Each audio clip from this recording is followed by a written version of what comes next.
네, 오늘 저희가 교독한 본문이 길었죠. 제가 집에서 아니고 교회에서 이렇게 스탑워치를 세워놓고 쭉 이렇게 읽어봤더니 2분 10초가 걸리더라고요. 그래서 교독했으니까 아마 3분이 걸렸을 겁니다. 그럼에도 불구하고 서서 이렇게 어르신들 다리도 아픈데 3분 동안 세워서 성경을 읽은 이유는 제가 전하는 이 메시지보다 이 메시지가 훨씬 더 능력이 있기 때문에 그런 겁니다. 그래서 저는 실수도 많고 이렇게 하지만 주님의 말씀은 오류가 없는 말씀이에요. 그래서 이렇게 우리 같이 낭독하고 교독하는 것, 그만큼 말씀의 능력을 덧입는 시간이다, 이렇게 생각되어집니다. 영화를 보러 가면, 이제 극장을 가게 되면 본편이 상영되기 전에 불가피하게 몇 가지를 봐야 되죠. 저 같은 이제 라떼 얘기 좀 해야 되는데 옛날에는 애국가가 울려 퍼졌어요. 지금 아마 40대는 잘 아실란지 모르겠네요. 지금 애국가가 그만 울려 퍼진 게 89년까지 울려 퍼지고 더 이상 울려 퍼지지 않았어요. 그래서 애국가가 울려 퍼지면 그때는 앉아 있다가 자리에서 일어나야 했습니다. 그리고 뉴스도 상영했죠. 제가 이제 자료 찾아봤더니 대한 뉴스 이렇게 기록되어 있더라고요. 상업 광고는 지금도 여전합니다. 근데 그렇게 상영되는 것들 중엔 사람들의 관심을 끄는 것도 들어 있습니다. 다름 아니라 곧 개봉될 영화의 예고편들이죠. 예고편은 특별히 관객들의 호기심을 자극하는 내용들로 구성되어 있기 때문에 관객들은 이 예고편을 보면서 저 영화 나오면 꼭 봐야겠구나 이런 생각을 하게 됩니다. 그래서 일부러 그런 장면들만 모아서 예고편으로 보여주는 거예요. 그런데 성경에도 예고편이 곳곳에 들어 있습니다. 신학적으로 그것을 이제 타이팔러지다, 이렇게 모형론이다 이렇게 얘기하기도 하고 allusion이라고도 얘기해요. 그래서 암시 이렇게 번역할 수 있습니다. 예를 들어 아브라함이 아들 이삭을 바치는 장면은 예수 그리스도의 십자가 희생을 암시하는 모형인 그런 예가 되겠습니다. 오늘 본문이 소개하는 죽은 나사로의 부활은 더 큰 표적인 곧 일어나게 될 예수님의 부활의 예고편이기도 하고, 그리고 이것은 저와 여러분의 부활의 예고편이다 이렇게 말할 수 있습니다. 그런데 왜 사람들은 영화의 예고편엔 큰 관심을 보이면서도 예수님의 부활의 예고편인 오늘 본문이 소개하는 이 나사로의 부활에는 별 관심을 보이지 않는 것일까요? 왜 사람들은 나사로의 부활이 우리가 맞이할 영원한 부활의 예고편이라는 사실을 제대로 깨닫지 못하는 것일까요? 왜 사람들은 여전히 죽음과 죽음이 주는 슬픔의 포로가 되어 계속 슬프게 이 땅을 살고 있는 것일까요? 그 이유는 나사로를 다시 살리신 예수님이 부활이요 생명이라는 사실을 믿지 않기 때문에 그렇습니다. 부활의 예고편에 해당하는 오늘 본문 요한복음 11장 17절에서 44절은 예수님이 스스로 자신이 부활이고 생명이라고 말씀합니다. 부활이요 생명이신 예수님을 믿는 사람은 죽음과 죽음이 주는 슬픔에서 해방될 수 있다고 말씀하고 있습니다. 이런 내용을 전하는 오늘 본문을 통해 우리는 다음과 같은 세 가지 사실을 함께 생각하고 은혜 나누겠습니다. 첫째는 모든 사람이 다 죽음의 지배를 받습니다. 이건 하나의 불변의 명제다 이렇게 이해할 수 있겠습니다. 오늘 성경 본문도 그 사실을 말씀하고 있습니다. 둘째, 죽음은 우리를 슬프고 비통하게 만든다는 사실을 오늘 본문이 말씀합니다. 이것은 우리뿐만 아니라 우리 주님도 슬프고 비통하게 했습니다. 셋째, 끝으로 예수님은 이런 죽음마저 이긴다는 사실을 오늘 본문이 말씀하고 있습니다. 그래서 우리도 죽음을 이기는 사람이 될 수 있습니다. 요단강 저편에 계시던 예수님께 마르다와 마리아 자매로부터 오빠 나사로가 병들었다는 급한 전갈이 왔습니다. 우리가 지난주에 살펴봤던 내용인데요. 병든 오빠가 죽기 전에 어서 오셔서 고쳐달라는 그런 부탁이었죠. 그런데 예수님이 곧장 가시지 않고 계시던 곳에 이틀이나 더 머무셨습니다. 드디어 베다니를 방문했을 때는 나사로가 죽은 지 이미 하루 이틀, 사흘, 나흘이나 되던 때였죠. 그러니까 늦어도 너무 늦게 주님이 도착했습니다. 그러니까 명절 다 지나고 이제 고향에 가는 거랑 비슷한 상황이다, 이렇게 말할 수 있습니다. 그래도 이제 기다리는 분들은 그래도 오면 좋아하긴 하지만, 기다리는 사람 애태워 언제나 오려나 안 오려나 이번 명절에는, 이렇게 너무 늦게 도착하신 것이죠. 하지만 모든 때를 다 아시는 예수님은 긴급한 일에 그 횡포에 휘둘리지 않았습니다. 하나님의 영광을 드러내기 위한 자신의 시간표에 따라 주님이 일을 하신 것이죠. 마침내 나사로의 무덤에까지 가신 예수님이 큰 소리로 나사로야 나오라고 부릅니다. 죽은 나사로가 수족을 배로 동이고 얼굴은 수건에 가린 채로 살아나오게 되었습니다. 오늘 본문이 전하는 이런 내용을 통해 우리가 발견하는 첫 번째 사실은 모두가 죽음의 지배를 받습니다. 언제부터인가 은행이나 관공서에 가면 꼭 먼저 해야 하는 일이 있죠. 뭘 합니까? 은행에 가면 홀에 설치된 그 번호표 뽑는 기계에서 눌러가지고 번호표를 뽑아야 합니다. 급한 마음에 창구로 먼저 가봐야 아무 소용이 없습니다. 억지로 우기면 되긴 하지만 번호표 뽑고 기다리는 사람이 막 화를 내죠. 싸움 나는 일이 생기는 겁니다. 번호표를 뽑은 다음 기다리면 띵동이라는 소리와 함께 카운터 위에 설치된 전광판에서 번호를 표시해 줍니다. 내 번호가 표시된 창구로 가야 일하시는 분이 내가 원하는 일을 처리해 주는 거예요. 이와 비슷하게 사람들은 모두 세상에 태어날 때 번호표를 하나씩 들고 태어납니다. 그래서 이제 인류의 역사를 따라 보면 아담이 1번을 받고 나왔어요. 그 다음에 누가 2번일까요? 하와가 2번, 그 다음에 3번은 가인, 4번은 가인의 동생이 되겠죠. 아벨이 되겠죠. 우리의 할아버지나 할머니는 우리의 부모님보다 더 빠른 숫자가 적혀있는 번호표를 들고 태어나신 겁니다. 형제들 중에도 형님, 누님 또는 오빠, 언니가 왜 형님, 누님 이렇게 부르는데 오빠, 언니 이렇게 부르는지 모르겠네. 가만히 생각해보니 형님, 누님은 님자를 붙여서 부르고 오빠님 이렇게 안 부르죠, 여러분. 언니님 이렇게 안 부르잖아요. 참 희한하네. 막상 하고 보니 희한하군요. 그래서 형님, 누님, 오빠, 언니가 동생들보다 더 빠른 번호표를 들고 세상에 태어납니다. 그런데 세상을 떠날 때는 그 순서가 제대로 지켜지지 않습니다. 인류 최초의 가정에서도 부모인 아담이나 하와, 형인 가인보다 아벨이 먼저 형에 의해 죽임을 당하게 되죠. 죽습니다. 대체로 앞선 세대가 먼저 죽음을 맞이하지만 때로 죽음은 번호표에 관계없이 사람들을 자기 세상으로 데려가 버립니다. 그 죽음으로부터 호출당하지 않는 사람은 이 세상에 아무도 없습니다. 아담과 하와의 범죄 이후 인류는 다 죽음의 지배를 받아야 합니다. 아무리 친하고 소중한 사람도 영원히 우리 곁에 붙들어 둘 수는 없습니다.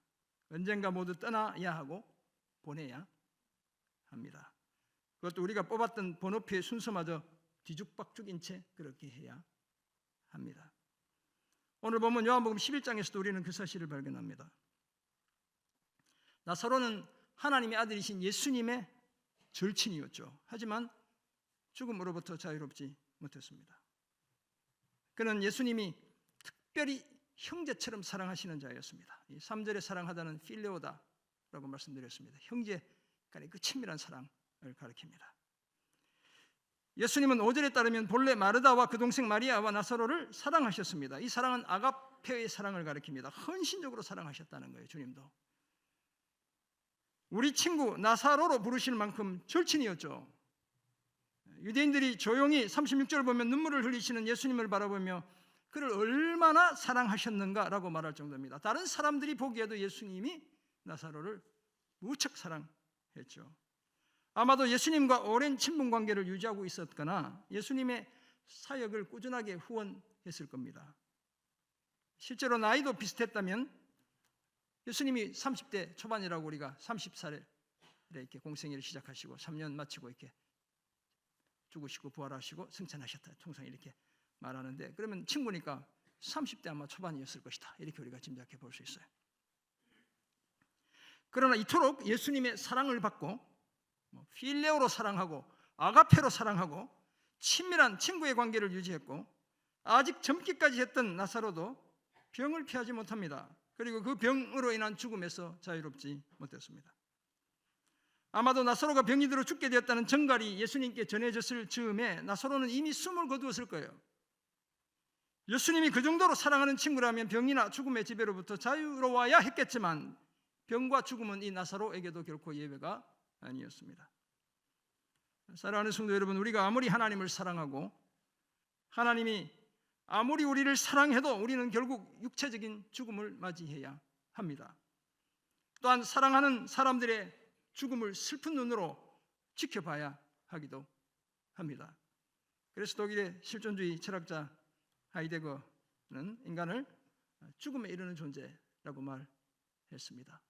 제가 이 고등학교 때부터 이 말에 필이 꽂혀가지고 엄청 방황했다고 말씀드렸죠. 자인춤터대. 인간이 결국 그런 존재라는 거예요. 사람은 누구나 다 죽음이라는 불치의 병을 안고 이 땅에 태어납니다. 우리와 같은 침묵으로 돌아가는 죽음에서 예외인 사람은 우리 중에 한 사람도 없습니다. 우리는 다 죄와 사망의 법 아래 살아가던 자들이죠. 다시 말하면 반드시 죽어야만 했던 자들입니다. 감사하게도 이런 우리에게 죽음 대신 영생을 선물하신 분이 바로 하나님의 아들 예수 그리스도인 줄 믿습니다. 누구든지 하나님의 독생자 예수님을 믿기만 하면 멸망하지 않습니다. 죽음의 지배를 당하지 않는다는 거예요. 대신 영생을 얻는다고 말씀합니다. 죽지 않을 수 없는 존재, 반드시 죽어야 하는 존재가 죽을 수 없는 존재가 된다고 말씀하고 있습니다. 따라서 죽음 앞에서 늘 겸손해야 하지만 그렇다고 죽음 때문에 주눅들진 않아야 합니다. 우리는 다 부활하신 예수님 때문에 죽음을 이기는 자들인 줄 믿습니다. 겸손하게 죽음을 이기는 믿음 가지고 매일을 부활의 확신 속에 살아가는 그런 우리가 되기를 주의 이름으로 축원합니다. 아멘. 오늘 본문에서 발견하는 두 번째 사실로 죽음은 우리를 슬프고 비통하게 합니다. 사랑하는 사람의 죽음 앞에서 슬퍼하지 않는 사람은 거의 없죠. 천국에 가니까 너무 좋아. 이게 진짜 상가집에 가서 우리가 위문하며 해야 될 태도는 아닌 것 같아요. 그렇잖아요. 아무리 장수하고 호상을 당해도 사별의 그 아픔과 슬픔은 우리 가슴에 그대로 남는 거예요. 천국에 가도 이 땅에서 그 따뜻한 손 한번 다시 못 잡아보기 때문에 아쉬움이 우리 속에 남는 거예요. 흉악범이 사형 선고를 받아 형장의 이슬로 사라져도 그 사람의 가족들은 불량한 삶의 흔적만 남긴 그런 죽음마저 슬퍼하죠. 그래 잘 죽었다 이렇게 말하는 사람이 없을 거예요. 아마 우리가 보기에 그 인간 참 잘 죽었다 이렇게 하지만 정말 그 장례식장 앞에 가서 잘 죽었다 이렇게 얘기할 수는 없는 거예요. 더구나 사랑하는 아내나 남편, 부모님이나 자식, 형제나 친구나 동료의 느닷없는 죽음은 회복하기 어려운 상실의 아픔과 슬픔을 우리에게 안기죠. 제가 어제 조카 둘이가 저를 이제 찾아왔는데 남자애들 둘이 이제 우리 둘째 형님 아들, 셋째 형님 아들 이게 왔어요. 이게 셋째 형님은 길 가다가 트럭에 치여서 그 자리에서 돌아가셨어요. 아마 50즈음이었을 거예요. 우리 둘째 형님의 아내 형수는 우리 누님들이 또 듣고 있으면 또 술 팔지 모르겠는데 간경화로 젊은 나이에 우리 집안에서 유일하게 예수 믿는 그 당시에는 며느리였는데 젊은 나이에 숨을 거두었어요. 요새 제가 이제 그놈들한테 설교도 이런 본문이고 해서 내가 니네 아빠, 니네 엄마한테 참 진세를 많이 졌는데 참 아쉽구나 이런 이야기 나누었어요. 안 잊혀지는 거예요. 이미 오래전에 우리 셋째 형님은 20년도 전에 돌아가셨지만 그 왁작지껄하게 분위기 만들던 그분이 없어가지고 명절 때마다 집안이 설렁해요. 여전히 안 잊혀지죠. 그래서 죽음이 주는 상실의 아픔은 극복하기보단 통과해야 하는 거예요. 지나가야 하는 겁니다. 어떻게 극복되겠어요? 우리가 이미 잃어버렸는데. 그 아픔을 억지로 이기려 하지 말고 슬픔을 아는 채 묵묵히 오늘을 살아내는 것이 훨씬 더 지혜롭고 현실적인 대응인 겁니다.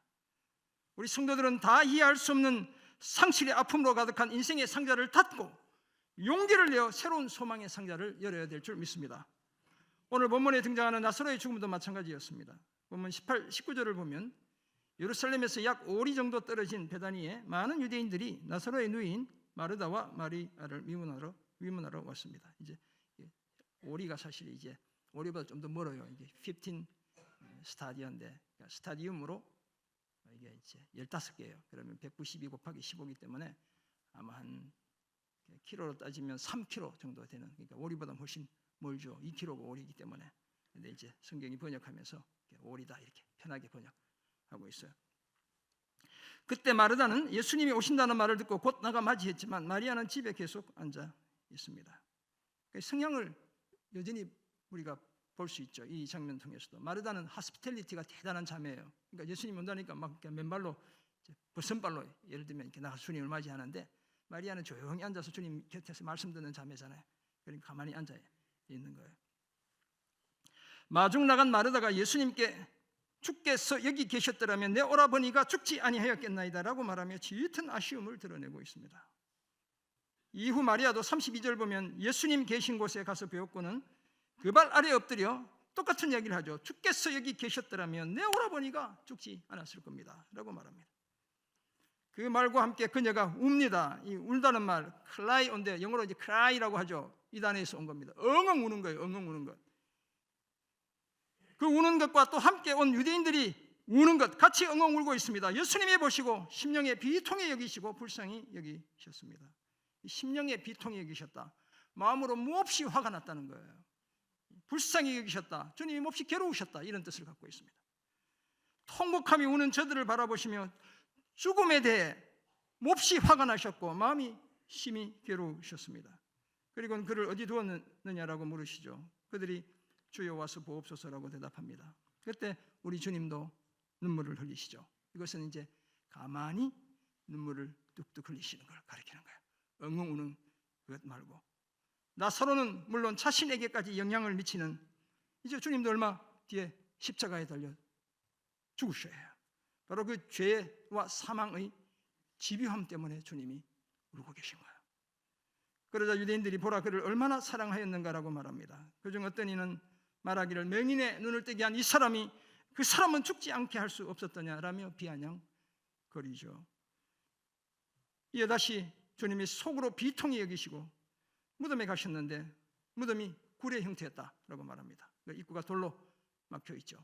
우리는 이제 매장하면 땅을 파잖아요. 근데 이스라엘 사람들은 자연 동굴을 이용하거나 아니면 이렇게 언덕을 파서 들어가서 시체를 보관해요. 그래서 그 무덤 입구를 돌로 이렇게 짐승이 훼손하지 못하도록 막아 두는 겁니다. 사랑하는 성도 여러분, 이처럼 사랑하는 사람의 죽음은 사람들의 눈에 슬픈 눈물이 고이게 했습니다. 또한 생명의 주인이신 예수님의 마음마저 비통하고 괴롭게 했습니다. 예수님은 죽음을 가지고 사람들을 위협하는 사단의 지배한 권세에 대해 몹시도 화가 나셨습니다. 죽음이 빚은 상실의 고통으로 인해 슬퍼하는 사람들을 보시며 마음으로 참담해 하셨습니다. 이처럼 죽음은 모든 사람의 눈에는 눈물을, 가슴엔 큰 슬픔과 아픔을 남기죠. 예수님조차 그런 죽음이 지배하는 이 세상을 보시며 비통해 하셨습니다. 아무도 죽음이나 죽음이 빚어낸 슬픔에서 자유롭지 못합니다. 하지만 나사로의 부활은 이런 이해가 다 옳지 않다는 사실을 웅변적으로 말해 줍니다. 예수님의 부활은 죽음에 대한 우리의 앞선 이해를 완전히 뒤집어 놓습니다.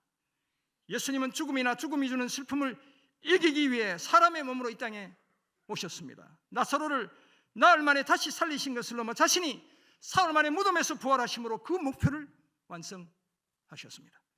이제 부활하신 예수님을 믿는 우리는 더 이상 죽음의 지배를 받지 않는 줄 믿습니다.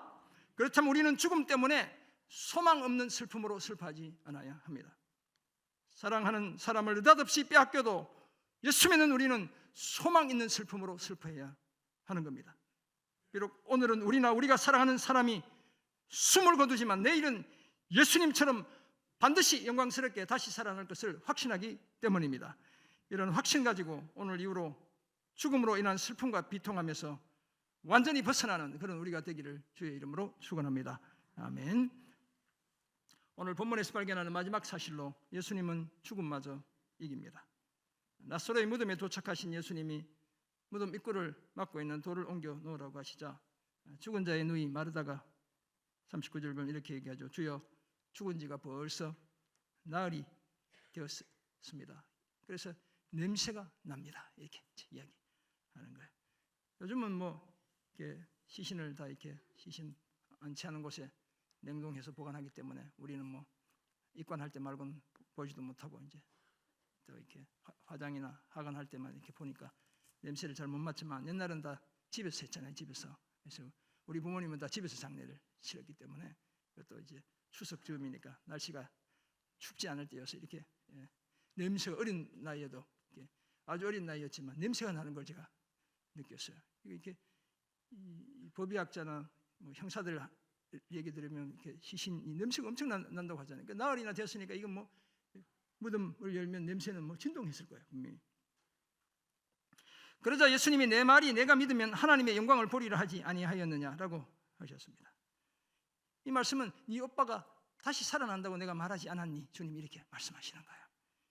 돌을 옮겨 놓자 예수님이 눈을 들어 우러러보시고 아버지여 내 말을 들으신 것을 감사하나이다 라고 기도하시죠. 계속해서 항상 내 말을 들으시는 줄을 내가 알았나이다. 그러나 이 말씀 하옵는 것은 내 말을 들으신다고 이렇게 내가 말씀하는 것은 둘러선 무리를 위함이니 곧 아버지께서 나를 보내신 것을 그들도 믿게 하려 함이니이다 라고 하셨어요. 이처럼 아들 예수님의 말은 아버지 하나님에 의해 거절되는 법이 결코 없습니다. 이제 예수님이 큰 소리로 나사로야 나오라 라며 나사로를 부르시죠. 이 큰 소리 우리가 메가폰이라고 하잖아요. 이게 헬라어로 보면 메가와 폰, 그러니까 폰이 먼저 나와 있고 메가가 뒤로 기록되어 있어요. 메가폰이라는 단어가 여기서 나온 거예요. 큰 소리로 메가폰을 사용해서 부르듯이 나사로 나와 이렇게 주님이 이야기하신 거예요. 죽은 나사로가 수족을 배로 동인 채 나오는데 그 얼굴은 수건에 쌓여 있고 예수님이 풀어놓아 다니게 하라고 말씀합니다. 이처럼 우리 주님은 죽음마저 이기는 분인 줄 믿습니다. 예수님은 사망의 권세를 압도하는 생명의 권세를 가진 분입니다. 그래서 예수님은 마르다가 주께서 여기 계셨더라면 내 오라버니가 죽지 아니하였겠나이다. 그러나 나는 이제라도 주께서 무엇이든지 하나님께 구하는 것을 하나님이 주실 줄 아나이다 라고 말할 때 이 오라비가 다시 살아나리라고 자신 있게 확실하게 말씀할 수 있었습니다. 사실 마르다는 오빠의 부활은 기대조차 하지 않은 상태에서 예수님이 그 외에 그 어떤 것도 하실 수 있는 분이라고 고백하고 있는 거예요. 그러니까 마지막 날에 살아난다, 지금이 아니고 이렇게 고백하고 있잖아요. 하지만 예수님은 자신이 마르다가 예상하는 그 이상의 존재라는 사실을, 지금 당장 죽은 자를 살려내는 분이라는 사실을 말씀하고 계신 거예요. 여전히 예수님의 권세와 능력을 다 알지 못했던 마르다는 나름 믿음을 보이며 마지막 날 부활 땐 다시 살아날 줄 내가 아나이다 라고 말하죠. 그러자 예수님이 나는 부활이요 생명이니 나를 믿는 자는 죽어도 살겠고 무릇 살아서 나를 믿는 자는 영원히 죽지 아니하리니 이것을 내가 믿느냐라고 하십니다. 자신이 지금 당장 오빠를 잃은 그 상실의 아픔과 슬픔에서 벗어나게 해주시겠다고 말씀하고 있습니다. 왜냐하면 우리 주님은 죽음마저 이기시고 생명을 선물로 주시는 분이기 때문입니다. 그러자 마르다가 주여 그러하오이다 주는 그리스도시요 세상에 오시는 하나님의 아들이신 줄 내가 믿나이다 라고 대답합니다. 불완전한 믿음이었지만 예수님을 향한 분명한 믿음을 고백하고 있습니다. 그리고 돌아가서 가만히 자매 마리아를 부르죠. 이것은 이제 조문하는 조문객들이 방해받지 않도록 가만히 부른다 이렇게 이해할 수 있습니다. 선생님이 오셔서 너를 부른다고 말합니다. 마리아가 이 말을 듣고 급히 일어나 예수님께 나아갔고 예수님은 아직 마을로 들어오시지 않고 마르다가 맞이했던 그곳에 그대로 계십니다. 마리아와 함께 집에 있으면서 위로하던 유대인들이 그녀가 급히 일어나 나가는 것을 보고 고카로 무덤에 가는 줄 알고 따라가게 되었습니다. 여전히 대부분의 사람들이 나사로의 부활은 예상하지 못하고 함께 고카로 가고 있다 이렇게 볼 수 있습니다. 사랑하는 성도 여러분, 하지만 우리 주님은 죽음마저 이기는 분입니다. 예수님은 스스로 자신은 부활이며 생명이어서 자신을 믿는 자는 죽어도 살고 살아서 믿는 자는 영원히 죽지 않는다고 말씀했습니다. 그리고 그 말씀이 진짜임을 죽은 지 나흘이나 된 나사로를 살려내심으로 증명해 보이셨습니다. 예수님 앞에서는 죽음도 무덤도 무덤에 갇힌 시간도 아무런 문제가 되지 않습니다. 심지어 지독한 시체 썩는 냄새조차 전혀 문제될 게 없습니다. 예수님이 큰 소리로 무덤에서 나오라 부르시면 죽음의 권세가 그 사람을 계속 무덤에 붙잡아둘 수 없습니다. 왜냐하면 우리 주님은 죽음을 이기는 생명의 권세를 가진 분이기 때문인 줄 믿습니다. 물론 우리는 우리가 사랑했던 사람을 붙잡지 못했고 지금 우리가 사랑하는 사람도 결코 언제까지나 우리 곁에 붙들어 둘 수 없습니다. 우리는 모두 죽음이 주는 상실의 아픔과 슬픔을 반드시 감내해야 합니다. 그러나 우리의 볼을 타고 흘러내리는 그 슬픈 눈물을 마르게 해주는 따뜻한 바람과도 같은 분이 한 분 계십니다. 그분이 바로 우리가 믿는 그리스도요 하나님의 아들이신 예수님인 줄 믿습니다. 슬픔의 근원인 죽음에서 우리를 완전히 해방시켜 주실 줄 믿습니다. 부활이요 생명이 되셔서 우리를 영원히 살게 해 주실 줄 믿습니다. 이런 예수님을 믿고 기대어 살며 예수님처럼 죽음마저 이기는 우리 모두가 되기를 주의 이름으로 축원합니다. 아멘. 오늘도 세 가지 한번 생각해 보았습니다. 모두가 죽습니다. 저도 예가 아니고 참 많이 살았어요. 이게 옛날 생각하면 정말 지금 60이 이렇게 넘었으니까 많이 산 거예요. 진짜 옛날 어릴 때 보면. 그래서 너무너무 감사하고 죽음이 우리를 슬프고 비통하게 하죠. 그래서 제가 이놈 조카들을 만나서 기쁘기도 했지만 그 죽음이 주는 그늘, 더군다나 명절 이후니까 제가 이렇게 그 막내 형님, 제 위에 형님 명절에 보자는 거 못 가가지고 명절만 되면 제가 자꾸 그 생각이 나서 얼마나 이게 제 트라우마인지 몰라요. 그때 갔었어야 이렇게 보는데 못 봐가지고 코로나 때문에 면회도 안 되고 결국 그렇게 돌아가시니까 우리의 마음에 깊은 상처로 남아있죠. 예수님은 이런 죽음마저 이긴다는 사실을 우리가 알게 되었습니다. 어떻게 살아야 할까요? 첫째는 부활신앙을 가져야 합니다. 다소 부족했지만 마르다는 예수님을 두고 부활신앙을 가진 그런 여인이었습니다. 그래서 예수님이 네 오빠가 다시 살아나리라고 말씀하시자 마지막 날에 부활 때에는 다시 살아날 줄 내가 아나이다 라고 말하죠. 그런 그녀에게 예수님은 자신이 어떤 존재인지를 더욱 분명하게 말씀하시죠. 내가 부활이고 생명이고 나를 믿는 자는 죽어도 살고 살아서 나를 믿는 자 영원히 죽지 않는다. 주님 이렇게 말씀합니다. 비록 어렴풋했지만 마르다는 예수님을 통한 부활을 확신하는 여인이었습니다. 그렇다면 오늘 믿음이 연약한 우리도 우리의 부활을 확신해야 될 줄 믿습니다. 나사로의 부활이 우리의 부활의 예고편이었다면 예수님의 부활은 우리의 부활을 확정짓는 사건인 줄 믿습니다. 부활에 대한 이런 분명한 확신 가지고 죽음마저 이기는 죽음과도 같은 오늘 삶을 극복해내는 그런 우리가 되기를 주의 이름으로 부탁드립니다. 아멘. 두 번째 적용점, 돌을 옮겨 놓아야 합니다. 예수님이 나사로의 무덤 앞에서 사람들에게 한 가지를 요청하시죠. 그것이 바로 무덤 입구를 가로막고 있던 돌을 옮겨 놓는 것이었습니다. 시체 썩는 냄새 난다며 주저하는 마르다에게 예수님이 내 말이 네가 믿으면 하나님의 영광을 보리라 하지 아니하였느냐라고 말씀합니다. 믿기만 하면 죽은 자가 살아나는 기적을 보게 된다는 말씀이었습니다. 드디어 돌을 옮겨 놓았고 자신의 말씀을 들으시는 아버지께 감사 기도하신 다음 큰 소리로 나사로야 나오라고 부르시자 나사로가 살아나오게 됩니다. 이처럼 인생에서 죽은 자가 살아나는 것과 같은 기적을 보기 원한다면 우리도 무덤을 가로막고 있는 각자의 무덤을 가로막고 있는 그 돌을 옮겨야 하는 겁니다. 기적은 내가 만드는 것이 아니라 우리 하나님이 만드시는 것인 줄 믿습니다. 그 기적을 경험하기 위해 우리 앞을 가로막고 있는 그 거대한 산 같은 돌을 어서 옮겨 놓아야 합니다. 그래야 그 너머에서 일하시는 하나님의 기적을 경험할 수 있습니다. 오늘 우리 앞을 가로막고 있는 돌을 옮겨 놓음으로 생명이 살아나는 기적을 반드시 경험하는 그런 우리가 되기를 주의 이름으로 부탁드립니다. 아멘. 살면서 우리는 종종 죽을 고비를 넘기기도 합니다. 우리 중에 큰 사고를 당하신 경험이 있는 분, 질병으로 인해 큰 수술을 또 하신 분, 또 여러 번 수술을 반복해서 하시는 분, 또는 지병을 오랫동안 앓고 계신 분들 적지 않습니다. 갑작스러운 심장마비, 뇌출혈로 인해 크게 고생하는 분도 있습니다. 우리 사랑하는 우리 교우들 중에도 지금 이렇게 완전히 온수 상태, 뇌사 상태에 있는 그런 분도 계셔요.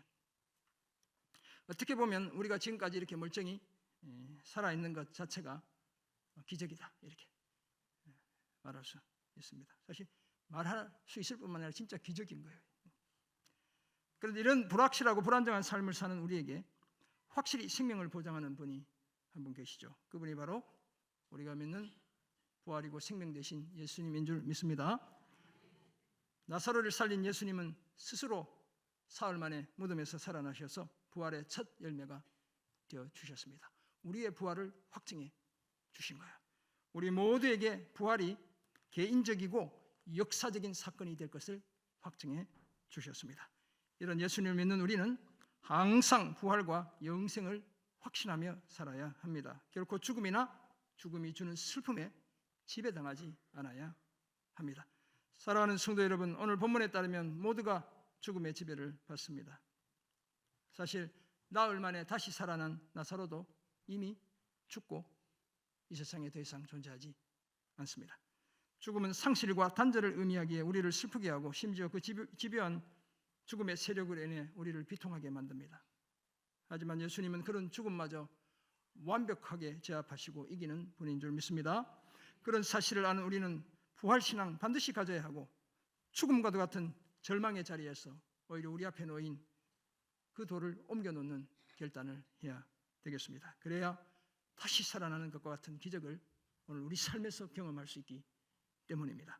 이런 삶을 힘써 부활이요 생명이신 예수님 때문에 죽음을 이기며 살아가는 그런 우리 모두가 되기를 주의 이름으로 축원합니다. 아멘. 기도하겠습니다. 사랑의 주님, 오늘 주신 은혜의 말씀을 기억합니다. 자격 없는 우리, 그저 죄와 사망의 영원한 지배 속에 살아갈 수밖에 없던 우리에게 찾아오시고 그저 믿음만으로 어렵다 여겨주시고 영원한 생명, 부활을, 천국을 선물로 주신 것 기억합니다. 이 땅을 살아가며 죽음으로 인한 슬픔 때문에 지나치게 주눅들지 않게 도와주시고 부활의 확신 가지고 죽음을 이기는 삶을 살아내는 저희들 다 되게 도와주옵소서. 죽음같이 내 곁에 다가와 있는 그 주님 막막한 현실 속에서도 좌절하지 않게 도와주시고 돌을 옮겨 놓음으로 하나님이 행하시는 놀라운 인생의 기적 경험하며 살아가는 주님의 친백성 다 되게 해 주옵소서. 감사드리며 예수님의 이름으로 기도드립니다. 아멘.